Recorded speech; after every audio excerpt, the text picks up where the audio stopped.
So you probably heard me talking on here about all the tarot readings I was doing in October. I did so many. It was so wonderful. But the consistent theme throughout were all the major arcana cards that were being drawn. I'm talking like just every spectrum of major arcana. Death was pretty prevalent in those readings.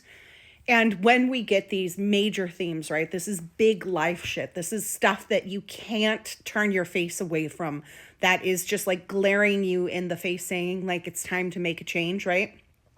So when we are given this opportunity to make this change, to be confronted with the things that we really need to face, it sucks, right? I mean, for lack of a better description, it doesn't feel great. And so now what I'm noticing with the readings that I'm doing is all the minor arcana. So this is the sprinkling of like flavorings and seasonings that go on the major arcana, which is the main dish, like the chicken dish. So now we're adding the seasonings. We have this big monumental life event. And now we're adding in the little things that will help us to change, to make growth, to implement the things we need to do in order to see the change we want. So if you are feeling stuck and paralyzed and you're like, where the fuck do I start? And like, oh my gosh, I want to do something. Start with something small. I'm talking about reading a book. I'm talking about going and listening to a podcast that you like.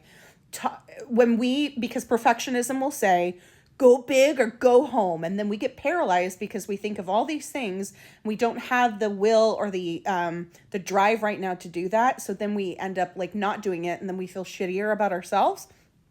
Perfectionism, the way to combat that is to do one small thing towards improving the greater good. Pay attention to your intuitive self, your inner voice. So if you're going to start small with that, don't like, oh, I have to hone in on my intuition and make it big. Start with like, you know what? I'm going to spend extra time on this during this week to pay attention to any signs or things that I see that might have continuity with a theme that's going on in my life. And I'm not talking about like, oh, I got to look for the sign. Once you make the decision to like, okay, I'm going to do that, then it will start to come out. So if you have a tarot deck and you're wondering, where to start to make a change, pull a card and ask yourself, okay, from this card, what is one simple thing that I can do to start implementing change? We can do this. We are here together to do this. We are communing together and realizing that we really do need each other and we need to hold each other accountable. But when we're holding each other accountable, we also need to hold ourselves accountable. So making sure that you are doing the inner reflection, you are doing the work on yourself so that you can help the community. Hope this helps.